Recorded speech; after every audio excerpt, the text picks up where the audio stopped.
Golden FM 97.5. Good morning and thank you for joining us on the Golden FM Sunrise News. In the headlines, federal government closes case against Mazi Nnamdi Kanu after calling 5 witnesses. Federal government unveils Rev Up project to plug leakages.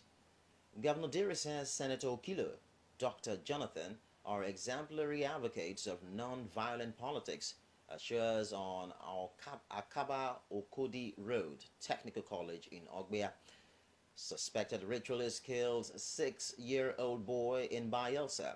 Hide mutilated body in sack bag as family seeks justice over suspected cover-up. NAPTIP and woman partner to combat human trafficking in Bayelsa. On the foreign scene, President Trump sets deadline of 2 weeks to decide if U.S. will join Israel's war on Iran. Details coming up shortly.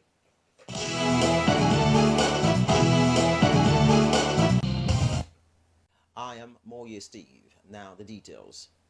The federal government has launched the Revenue Optimization and Assurance Project, RevOp, aimed at transparency, curbing revenue leakages, and strengthening public financial management. A statement from the Minister of Finance on Thursday said the initiative was formally unveiled by Honorable Wale Edun, the Minister of Finance and Coordinating Minister of the Economy, at a high-level session at his office in Abuja. According to the statement, the RevOp project represents a significant policy shift intended to recalibrate Nigeria's revenue systems using technology-driven, data-backed tools. The initiative is one of the administration's key fiscal reforms, aligned with President Bola Tinubu's economic strategy to boost internally generated revenue and reduce dependence on borrowing.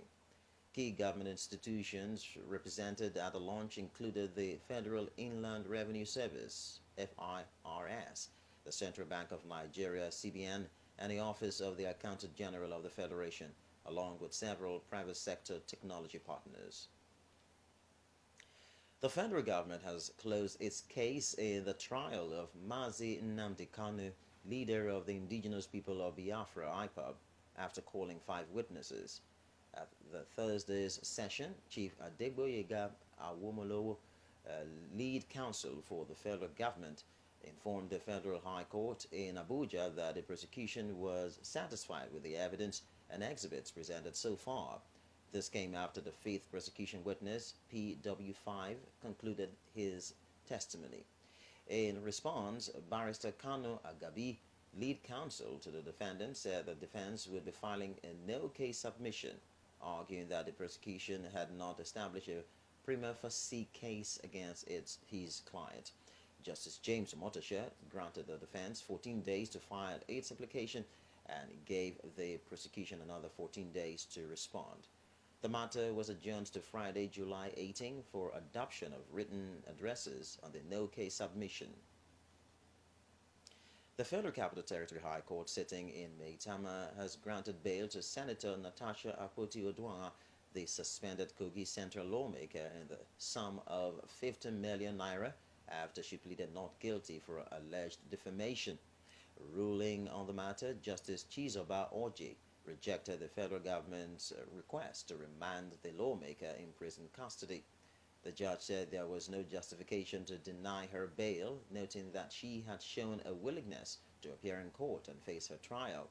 As part of her bail conditions, the court ordered her to provide one surety, someone of reputable character who owns landed property in Abuja. Senator Akpoti-Oduaghan is facing a 3-count charge filed by the federal government over a comment she made during a live interview. The case has been adjourned to September 23 for trial. The 36 state governors in Nigeria have agreed to dismantle illegal roadblocks and multiple taxes across the country. They made the resolution after a meeting of the Nigeria Governors Forum (NGF) in Abuja. Governor Babajide Sanwo-Olu of Lagos State, who read the communique at the end of the meeting, said the governors resolved to dismantle illegal roadblocks and multiple taxes, which they say was responsible for food inflation in the country. The emergency session came at a time of heightened insecurity in several parts of the country, with increasing calls for both federal and state authorities to take coordinated action. Internally displaced persons, IDPs from the Yelewata crisis, have protested over worsening conditions at their camp. They alleged of hunger, neglect, and the diversion of relief materials meant for their survival by camp officials. According to the protesting IDPs, at least 2 people recently died in the camp due to starvation and the deteriorating health environment. The aggrieved IDPs blocked the busy road near the Makodi International Market, causing traffic gridlock as they demanded swift government intervention and accountability from relief agencies. They argued they urged the Benue state government and relevant humanitarian agencies to investigate their alleged misconduct and ensure transparency in the distribution of aid. The Independent National Electoral Commission (INEC) has told a coalition of political groups seeking to register a new party ahead of the 2027 general elections that no amount of public pressure or blackmail would override the need for strict compliance with constitutional and regulatory requirements. In an interview, Mr. Rotimi Oyekomi, the chief press secretary to the INEC chairman, warned that party registration was not merely a political declaration, but a constitutional process governed by strict guidelines. INEC also denied reports circulating online claiming the registration of 2 new political parties, the Independent Democrats and the People's Democratic Movement. The reaction comes after several opposition members, including Chief Rotimi Amechi, former Minister of Transportation, had recently accused the electoral body of refusing to register new political parties, raising concerns about the inclusiveness of the electoral process. The Senate on Thursday disclosed that about 85% of the 1.48 trillion naira 2025 budget submitted by retired Vice Admiral Ibok Ete Ibas, the sole administrator of Rivers State, was originally drafted by suspended Governor Siminalayi Fubara. Senator Okweyemi Bamidele, chairman of the Senate Ad Hoc Committee on Emergency Governors in Rivers State, revealed this during a budget defense session with retired Vice Admiral Ibas and key state officials at the National Assembly. The committee also revealed that retired Vice Admiral Ibas has requested a 50 billion naira supplementary budget to address outstanding pensions and gratuities, a move the Senate is now considering. He added that over 70% of the budget is earmarked for capital projects. Now you're listening to the Golding Sunrise News on 97.5 Golding FM Yanagua. Still to come, more news. Please stay tuned. From the Niger Delta to the world, we set the standard. 97.5 Golden FM. We play great music. Hit music. And everything golden. On 97.5 Golden FM.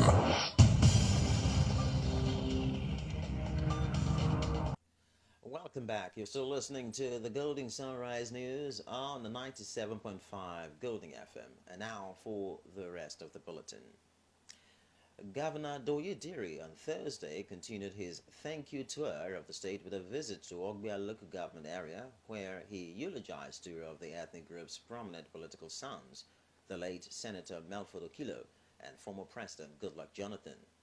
Speaking at Ogbia town, Governor Diri paid glowing tributes to the late Senator Okilo, who was governor of the Old River State between 1979 to 1983. He said this late sage contributed immensely to development of both Rivers and Bayelsa states.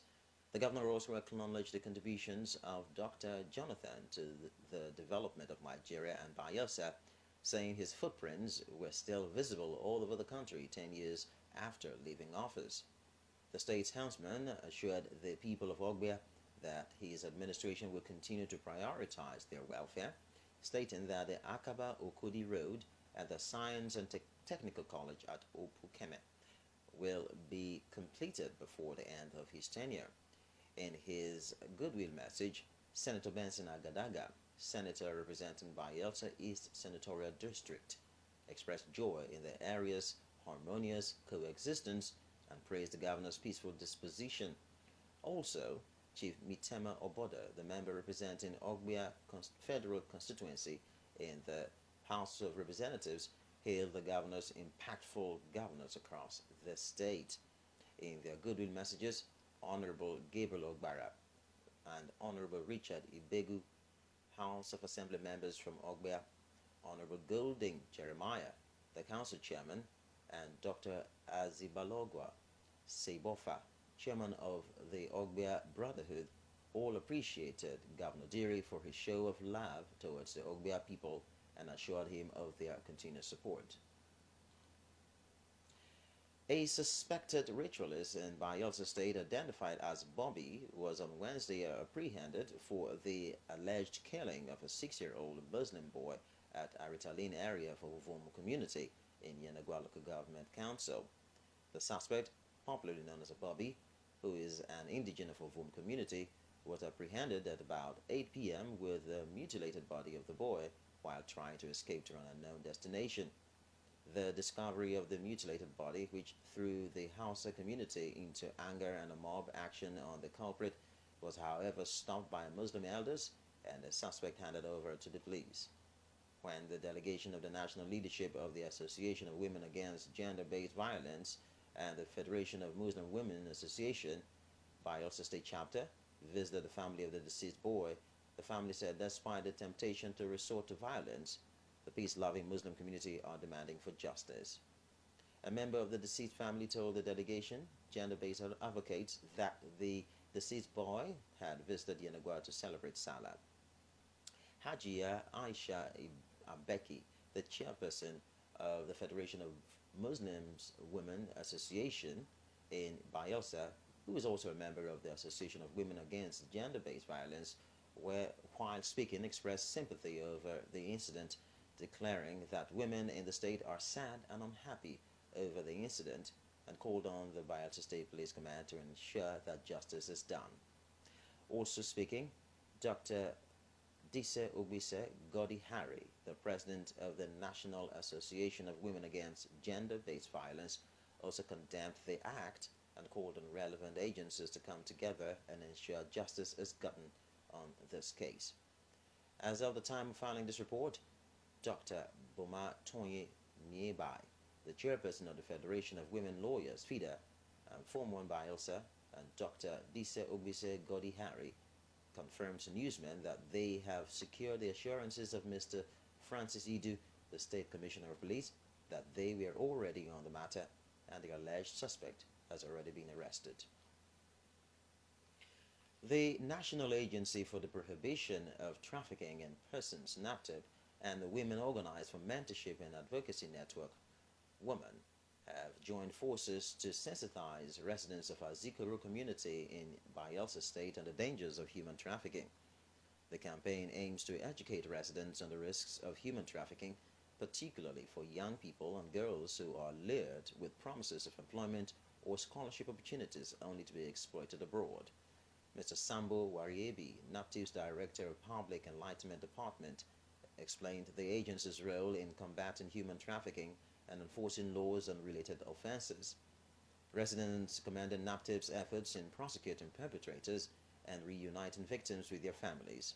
However, they emphasized the need for more awareness and sensitization programs, especially in rural areas where poverty and lack of education make youths vulnerable to exploitation.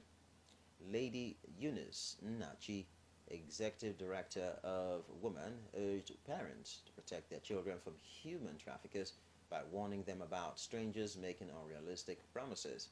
She reiterated the woman's vision of providing family support through community outreaches for growth and sustainable development. The partnership between NAPTIP and WOMAN aims to prevent human trafficking, punish perpetrators, and support vulnerable individuals. And let's move on to the foreign scene, where President Donald Trump of the United States set a 2-week deadline to decide whether the U.S. will join Israel's war with Iran, allowing time to seek a negotiated end to the conflict. The decision to leave a window for diplomacy came after Israel's defense minister openly embraced regime change in Tehran as a war aim. Strike plans have been drawn up, but President Trump is waiting to see if Tehran will make a last-minute deal to abandon its nuclear program. And that's the Golding Sunrise News from 97.5 Golding FM Yanagawa. But before we go, here's a recap of our major stories.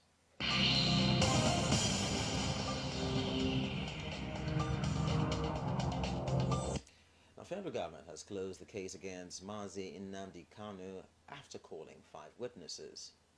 Federal government has unveiled a Rev Up project to plug leakages. Governor Doyediri has said that Senator Melford Okilo and Dr. Goodluck Jonathan are exemplary advocates of non-violent politics and has assured on Akaba Okudi Road project and the Technical College in Ogbea. Suspected ritualist has killed 6-year-old boy in Bayelsa and hid mutilated body in sack bag as family seeks justice over suspected cover-up.